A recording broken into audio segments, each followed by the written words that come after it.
Hello दोस्तों, ये 4 टंकी दिख रहा है ना, ये कावेरी का टंकी है। इसका हमने कनेक्शन किया है, ये एक दूसरे से लूप किया है हमने, देखिए। और ये इसका ओवरफ्लो हमने दिया है, देखिए ओवरफ्लो दिया हमने। कनेक्शन जो आपको दिख रहा है ये हमने एक्स्ट्रा दिया है, बाद में इसके लिए प्रेशर पंप लगेगा।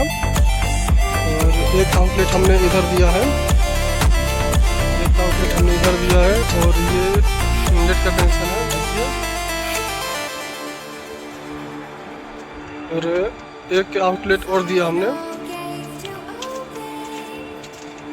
ये देखिए इसका एयर ये